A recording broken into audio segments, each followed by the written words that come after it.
I'm Carol Francis, and I'm happy to bring you another inspiring episode of Morning Coffee Guest. Today, we are with Jamaica's First Lady of Theatre. She is a film and television star, broadcaster, author, multi-award winner, national treasure, the incomparable Leonie Forbes.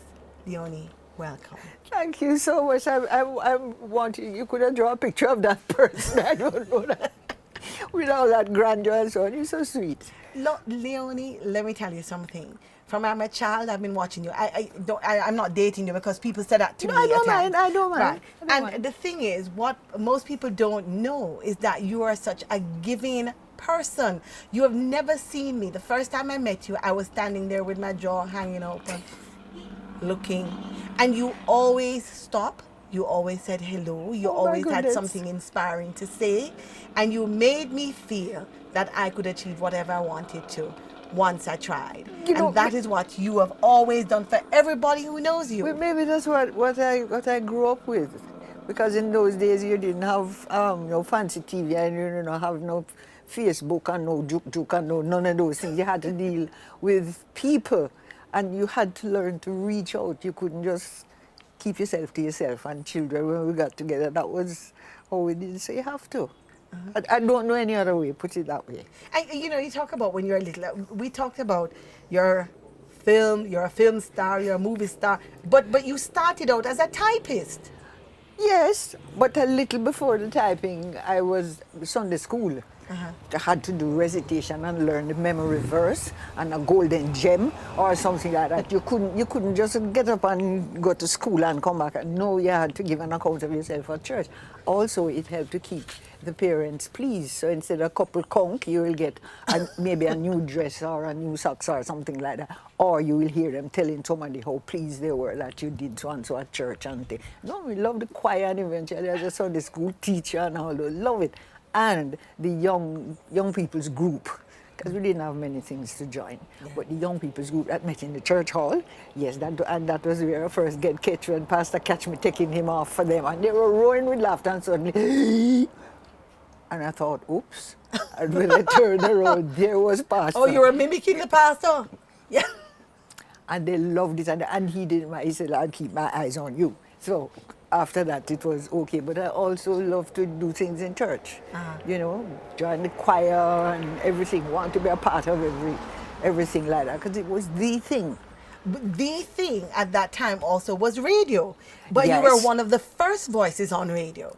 How did that come about, from a typist to being a radio broadcaster? Mr. Sherlock, Sir Philip.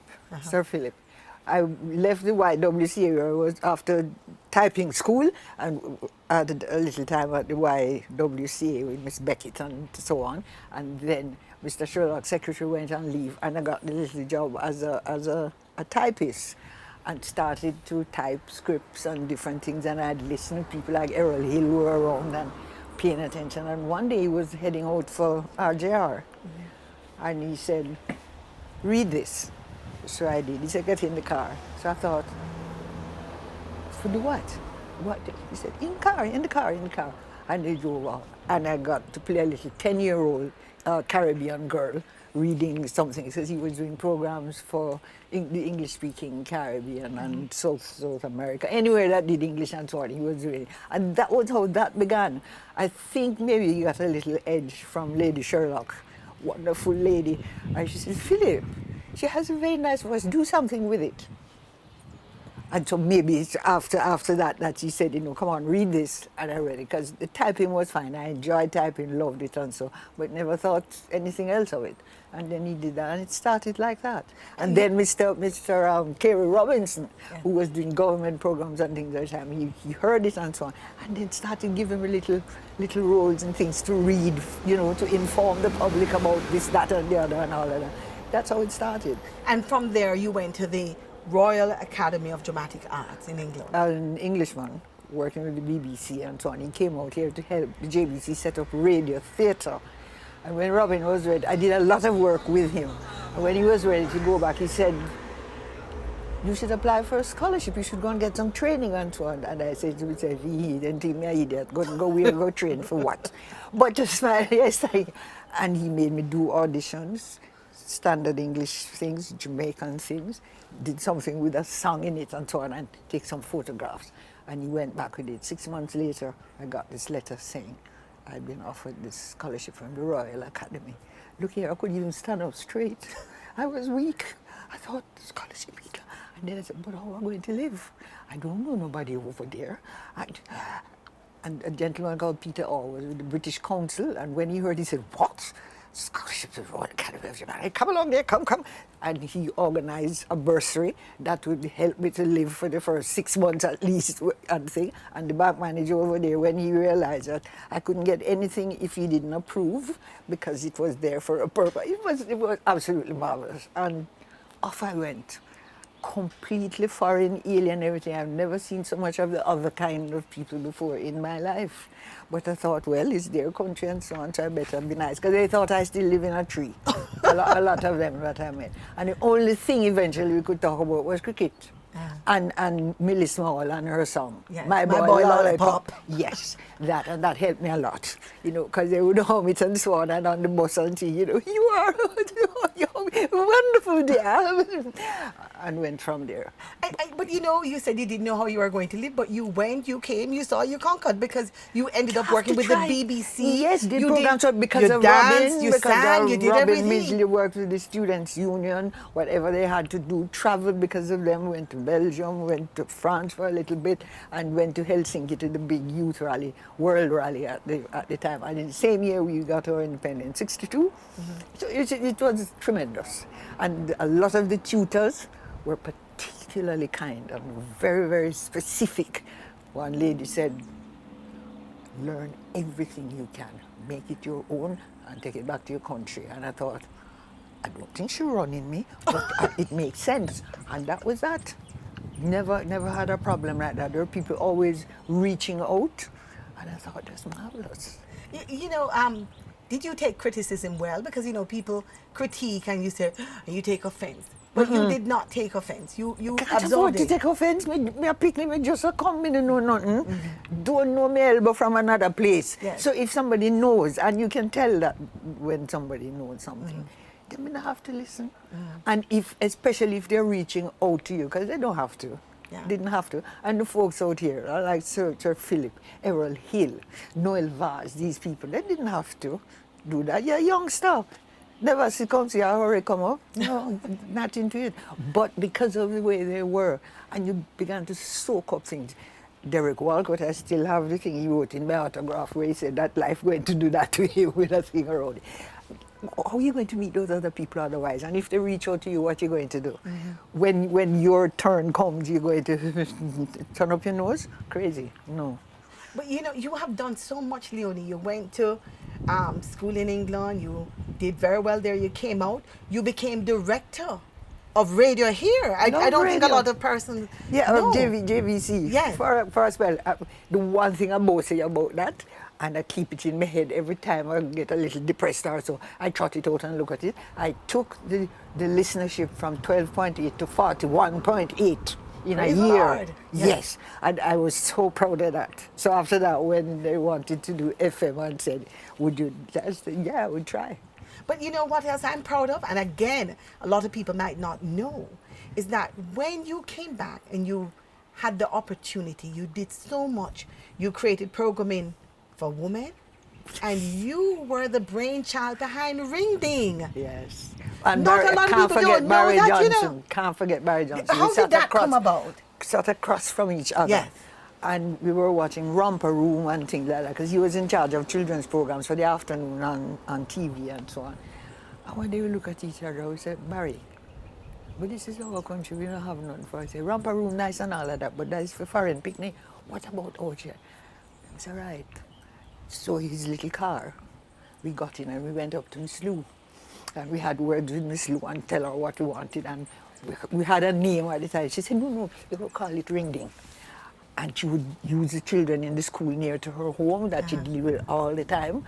And I cannot even tell you that we never get any money to pay Miss Lou. If Miss Lou did get $10,000 per program, no, she didn't get 10 per program. We had $50 for the month, put it like that. And we pressed on. And Barry just went mad, and we taped the program, the audition or the whatever you call it, the pilots, right? And we never said a word because we were afraid. So you and Barry put together the pilot. Yes, with Miss Lou's help, of course, and my children and their toys and all of those things, and put together the pilot, and then it was ready. Barry looked at me, I look at Barry, said, how are we going to get it on? But at the time, he used to edit and put on the cartoons for the afternoon viewing for the children, and one cartoon tape just happened to drop out, and the ringing tape went in, and we cross your fingers, cross your knees, turn up your eye, do everything. Coming up on 2, stand them by. Cue them.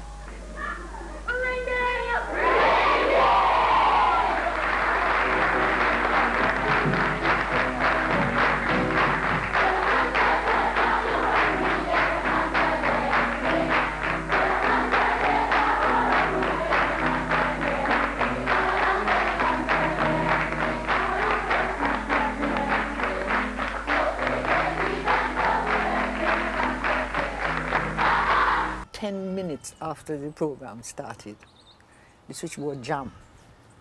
Everybody wanted to know, really, we're going to see it every day? And then the GM called us, and we didn't know whether to run or what to do because we didn't ask for any permission to do that. It was tricky. And he said, you never discussed it with me or anything like that, but I'm worthy of effort and so on. So we'll speak about it, and we thought we still have work. And that was how it began. And children would come in from the country on a Saturday morning, and this gentleman who had this little bakery, he would supply us with cookies and drinks and things like that so that the children were happy to come and enjoy themselves. Mas Ran would come and do stories. Mas Eric would do stories. The gentleman I was married to at the time, he came to teach them how to look after their puppies and their little kittens, and it was, and the children recited and performed. Sometimes you had to cover their mouth because it wasn't quite appropriate. I came to Ringding once. Yes. I came twice. I came the first day and it was crowded, and I had to go home and I bawled all the way home. And then the next time my mother bring me back early. But this time they had, they're teaching you how to paint. Yes. Oh, so everybody had a chance to do something. And Miss Margie Wiley and the drums. Oh, yes. Oh, boy, that because I used to love that. I still love the drums and so on. But Miss Margie was there right with us the whole way. And Barry never gave in because as a result of all that, he started doing the island and finding out more and more about Junkuno. And then we decided the little programs we had to put on the Jamaican folk singers. We said people not hearing them or anything like that. Because I heard them rehearsing in Studio 3 and said to the operator, please can I borrow that tape or beg you that tape or let me hear it. He said, no, you have to ask the lady. So I asked Miss Olive. That's Olive Lewin? Yes. And she said, well, okay. And took off from there. I used to go and watch and listen. And every day on the morning program, there was 5 minutes for something from either Miss Oliver or somebody like that.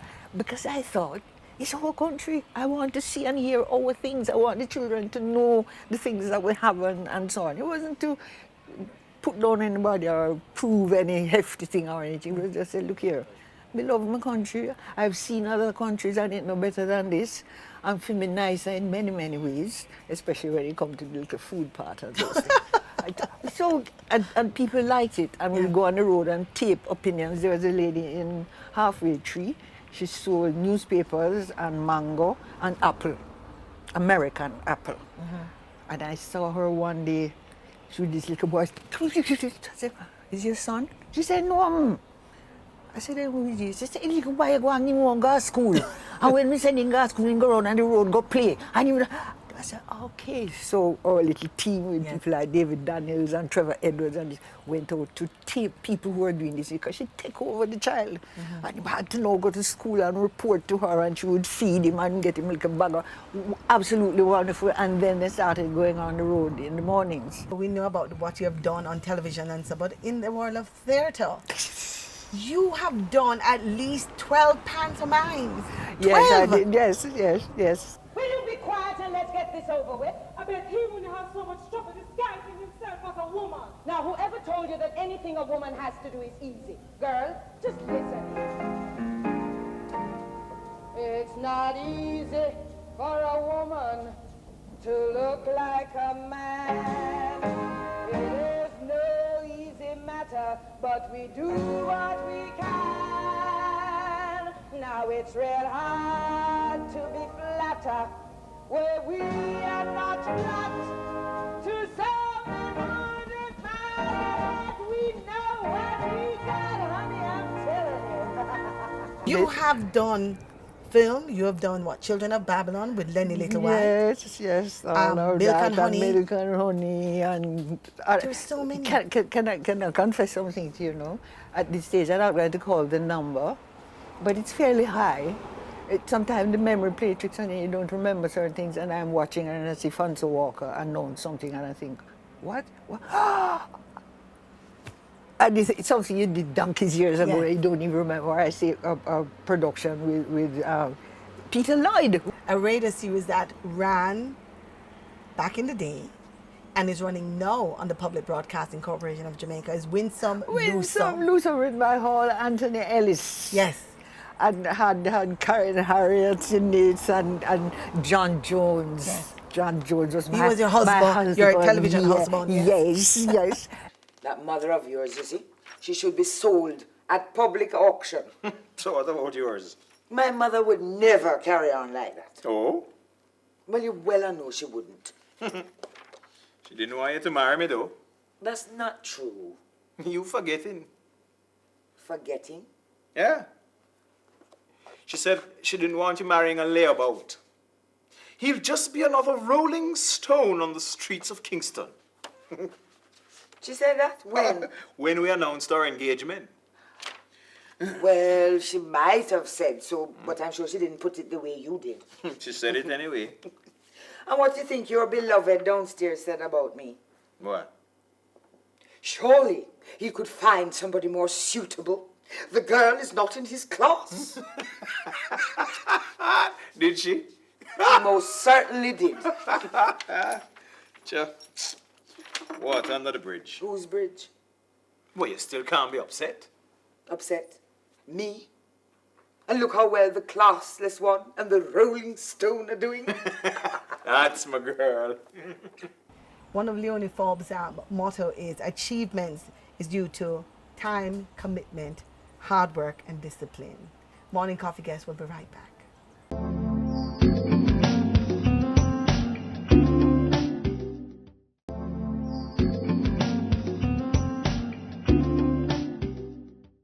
Welcome back to Morning Coffee Guests. My guest this morning is Leonie Forbes.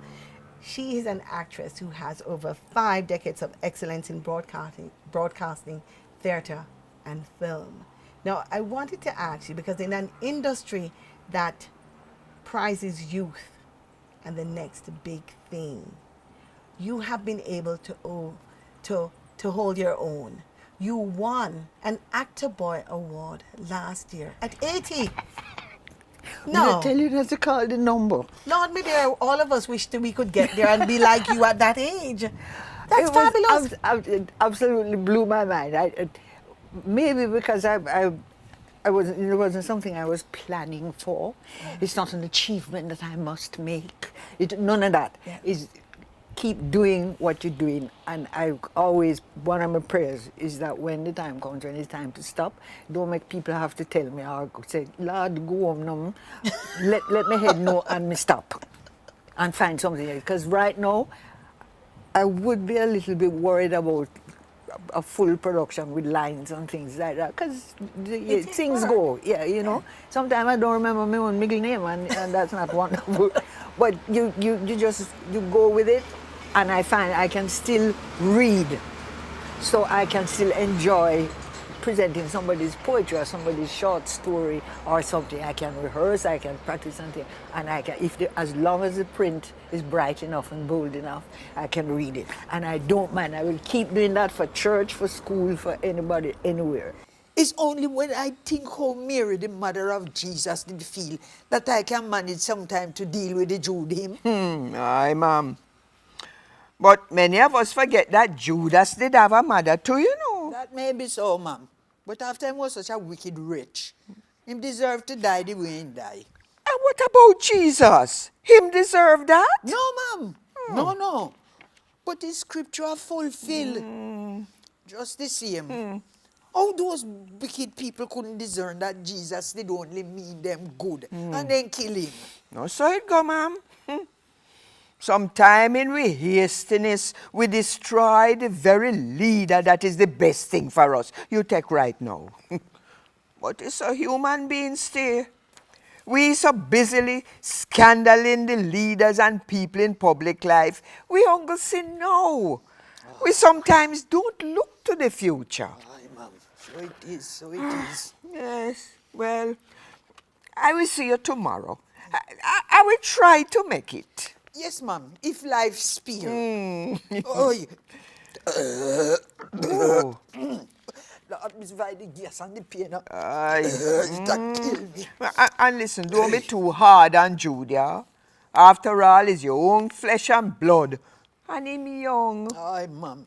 Sometimes I remember when he was a little helpless something in my hand. And my heart go full.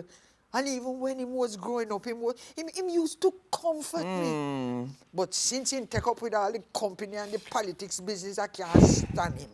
Sometimes it's like him is a stranger. But no mind, no mind. You love him nonetheless. You talk about reading and reading other people's stuff, but you, yourself, an author. You're part of the team that produced the re-entry into sound that all broadcasters that go through Karamat, go through the university Bless Miss use. Alma, bless Miss Alma, because I never would have thought I could contribute anything. And she said, come sit.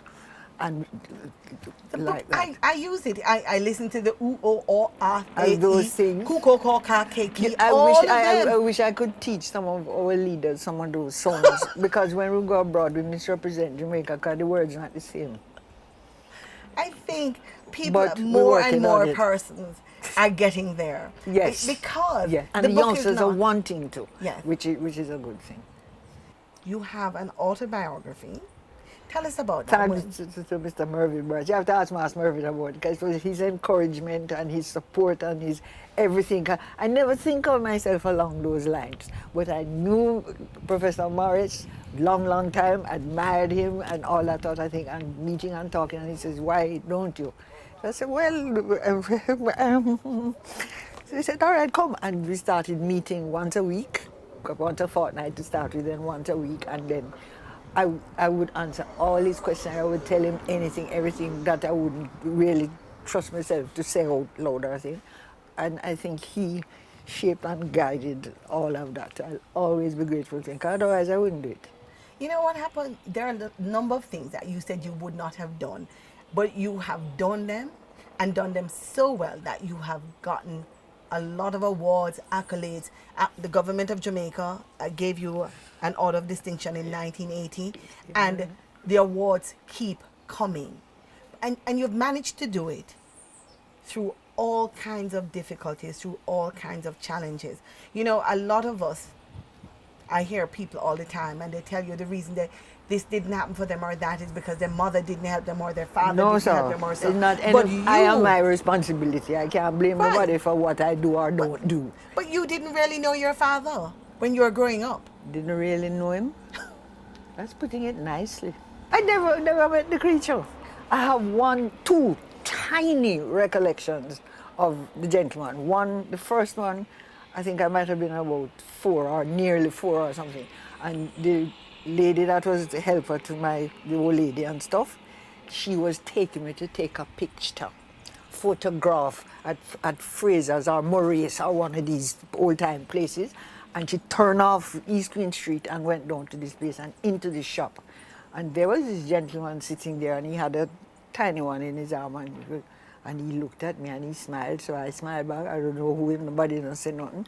And then I got a bag of mint ball. Maybe that's why I love mint ball to today.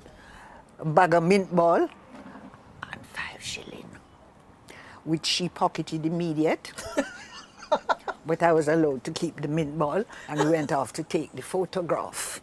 Yes, and the other time was, I think I was probably about 8 or 9, somewhere, and living in Crossroads, very near to Caribbean, the upstairs place. Downstairs was a furniture shop, the old man furniture shop, and we live upstairs. And all of a sudden, I see this person coming, but before I saw a face or anything, I got shepherded right round the back into the outside toilet, and the door locked. And I'm saying, then is what? So me climb up on the toilet to see who, because the stair is going to pass. You can see through the top of it. And I saw his feet, and that was it. Nothing after that. So I don't know, and then I think by the time I was about 11 or maybe a little earlier, I gathered that he had died or something. That was it. But you have learned to depend on yourself. So no matter what it is, you internalize it and then you move on. It's my business and I have to make it work out and carry on, and I have things to compare to, ways that the Lord lead you or people who cross your path and help you carry along and so on. I spend time on that for. It's not going to change anything. Worse, him go dead, so what I was going to do, go quarrel with the grave? Mm-hmm. No, that don't make no sense. I try not to blame or place responsibility. I never vex with my mother, my biological mother. I never vex with her. And even nowadays at this stage of life, I'm saying, but man, she must have gone through hell. Mm. So even in my head, I'm saying, Lord, tell her I do forgive her, and I never did hold it against her. I was just confused. I didn't know, sort of thing. Is that me to hold people responsible for things? And me make the decision, and me take the step, and so on. So how am I going to blame anybody else? No. And if I see somebody heading the wrong way, that's a thing. I can't say it's the wrong way. It might be right for them, but I say check it out or something like that, or come we try this way also. Just to stay open, because I think one of the main things in terms of things that drive me is not to be a star or a big shot or anything, you know. Mm. You know what it is? To make people smile and forget them words for a few seconds. That was what was the thing. For in the initial stage, it was to keep them finger off your forehead, because if they are happy and pleased, they're not conk you or those, or pinch you or any of those things. But otherwise, when people smile, when the kids at Sunday school thing smile, Pastor smile, and then say, I'm going to keep my eyes on you. And it began to mean something to me, that when you can relieve people for even a few seconds, and I tend to be like that still. I cannot go into a supermarket and a place and go see somebody I can't smile at and say hi. Mm-hmm. Sometimes it's because they say, Miss you on TV, and so I'm going to laugh. Yeah. That's all I'm going to. But the fact is, I can smile back at you, and that little smile for those few seconds means something to your life. Lift you up a little bit. Everybody wants to smile, everybody wants to laugh, everybody wants to be happy. We can't be that way all the time. But anytime we can give a little joy and a little fun and so, then do it. And that was my main drive, is not to be a star or thing, because then we know I want to go Hollywood and things. Yes, I'll go there and spend some time and get a job one time that they were looking for the character for over a year and couldn't get it. And an African lady was sitting beside me and I get it. I don't come from Africa. I am living from Jamaica. So, but you understand what I'm saying? Things happen, and that is still my main drive, to make people forget them worries for a little bit. How do you do it? I'm going to ask you something personal. Yeah, ma'am. How do you get past those really rough times? You're a mother of 4. You spend a lot of time with your children. You work a lot with them. I try to. But you've had 2 sons yes, that have died in their sleep. That's very difficult. Put it this way, I still deal with that, because what happens is that I can't understand that when the Lord say, it's so it goes, so it goes, and so on, or that I am special, why I shouldn't lose a son. Lots of people lose sons, daughters, lose them whole family, everything. And it's not that. I say, you have life. And life was never planned, or it wasn't promised to you that it was going to be smooth sailing, no problems. No one knows how life is. Life is really, you have ups, you have downs, you have ins, you have outs, you have all kind of things. You have people who don't like you and they will do things to hurt you and upset you. Forget them, move on, because they're not going to achieve it anyway. Yes. If you have a connection. And my connection with, I call him a bigger boss. Yes. And that is something that was there from early childhood, from the Sunday school days and those things, where you go Sabbath school and all of that. And I have not, thank God, lost any of that connection. Nobody can change me from that. I know that when He is in charge, whatever is good for you will come. If it come and it is not good, wait, something else will come. He is always watching over you and looking out for you. And sometimes I just say to him, I say, please to guide me where I have to work. I don't know what to do right now or something. And we have long conversations at night. You think I'm crazy. I don't think I'm crazy. I have a connection. It's a connection that I hope to have. And that connection shines through you to others. I never pass you. I never see you. And I don't know of anyone, as I said before, that you never ever stop and give a word of encouragement. No, we love meet the people we know. I feel good, and when they remember me, and not necessarily because of theatre or anything, but like the other day I went to something a couple Sundays ago, and this lady, she said, "You remember me?" I said, "Yes, I remember you, but I can't remember your name. So don't tell me the name. Just say where I'm from." She said it from early school days. And she remembered all of it. And look here, sometimes I had to say, behave yourself. You can't go on like that. We're supposed to be adults. But it brings joy to your heart to see somebody, you know, or I see somebody, I say, I know you. Don't cuss me if I don't say your name. But we used to do so and so and so, or we went to so and so and so. And usually, even at this stage, an arthritis is not a nice fellow, you know. You see when him take over your joints and do that, your shoulder, your elbow, your knee, your hip, your everything. No, no matter when we grab, we jump up and down. Yeah. And it is not going to hurt. I am going to feel wonderful. You talk about health and you talk about arthritis and being able to do stuff. I hope I never get there. But you have managed to manage your health, because not enough persons know that you're diabetic.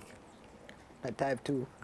And it's in the family. So from early on I thought, don't mess with this. Once I realized that it was part of the family from my grandmother's side. Don't know about the other side. And I checked. And Dr. Morrison, and he said, right, now you have to do so and so and so, so you can think. And he took care of me in the early stage. I obey those, I don't mess with it. I take my medication, I try and watch what I eat. I love gooseberry.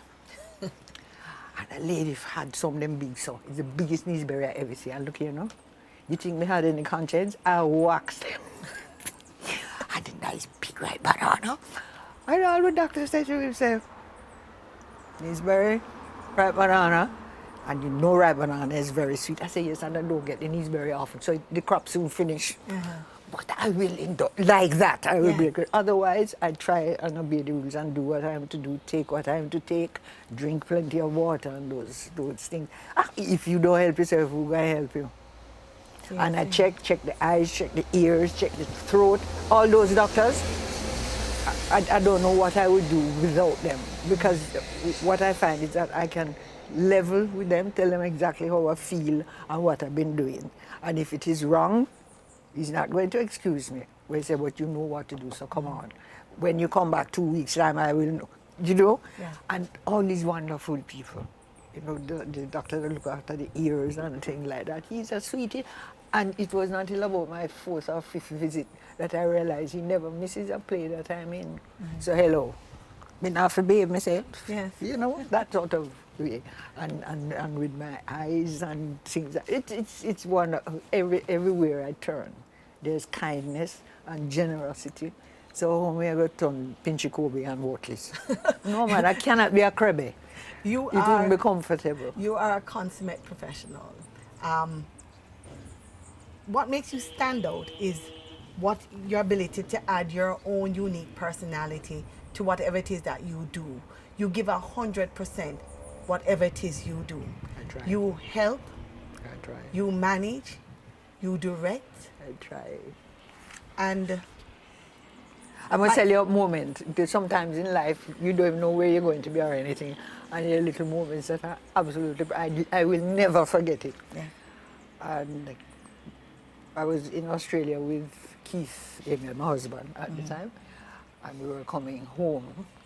And so he had a friend who they studied together in London who was in New Guinea, a vet. So he said, okay, we're going to pass through New Guinea and all this sort of thing. Anyway, cut long story short, we got there, but if the plane don't take off by 2:30, no bother, I can't land nowhere. Everything straight up like this. When it go up, then catch it, Yeah. and that sort of thing. Anyhow, so we go to this new. Sometimes when I'm telling things, I forget it. What was I saying to you? You were talking about when you were on your way to Right, New to New Guinea. Guinea, right. And with George, his friends, they showed us around. There was a spot up in the hill, way up in the hills. Those are mountains. These are hills, right? Not a single sound you don't hear. Not a bird, no breeze, no nothing. And you feel like nobody lives there for longer than a week or so when they're checking out things and so on. And you can't hear anything. The bridge that takes us to a specific place that he wants to show us is a rope bridge. so you know who's scared, stupid, and all this kind of thing. Anyhow, when we got to Goroka and we're walking around, first of all, it was stunning for the people to see me holding on to the man's hand. Yeah. How much pig him did pay for me? That me could have get for hold him hand like that. And in the shop, them pull me here, they did everything because I dressed like the white people, but they were the two of us, two black people holding hands. They are black people too, but it's not the same kind of. And decide, okay, pass a place. I say, oh, that's the, oh, it's an old station. You know, like we had a little station in Montego Bay. And say, oh yes, that's broadcast come from there and everything. So Keith and I decided we walk around and see this place, because it wasn't much bigger than that little space over there.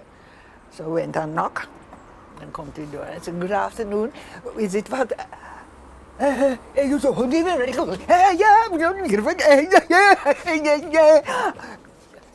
Australia used to send the program, the Jamaican program I did on a Saturday night with Jamaican music and things like that. Used to send it up there and they played it every week, and I opened my mouth and he look here now. He recognized. It was one of the most fabulous feelings. I said, shot in the mood you make me walk. It's like if you want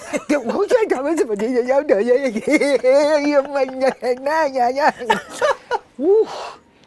And for the rest of the time that we were up there, we visited the schools. The principal said, what you just did for them and show them is more than a year worth of study. Those are the things that I kind of hold on to from those ways. But New Guinea, floor me, man. Yeah. How would you like to be remembered, Leonie? I don't know. it's up to folks. It's what somebody wants to remember and so. Well, maybe that's not tricky. That I can't answer that. I find it hard to think, because first of all, it's ambitious to think you're going to be remembered. For a little time thing, look how many wonderful people that we know that have gone and we hardly ever hear any. So that don't worry me. I don't really think about it. I just hope that some of the folks that I've worked with, that they got something to keep them going and that they can pass on. I think it can stay there. So. Okay, and our guest today, the extraordinary, fabulous First Lady of Theatre, living legend, Leonie Forbes. God bless Leonie, you. Thank you. Thank you, thank you. Locks, Mama. You remember Oh, what me you fi said? shame of you. I me love you. I remember what me said?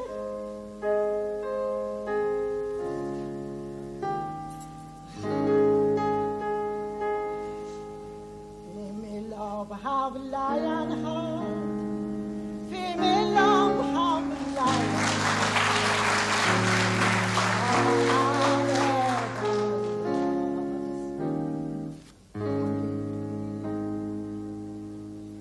Feel me love will never done. Feel me love will never done. Shining like the sunshine. Only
shining like the sunshine, only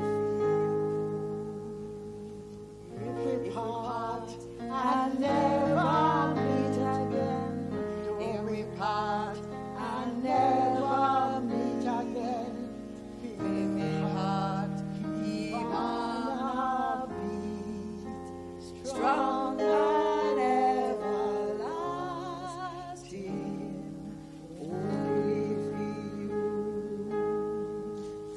Strong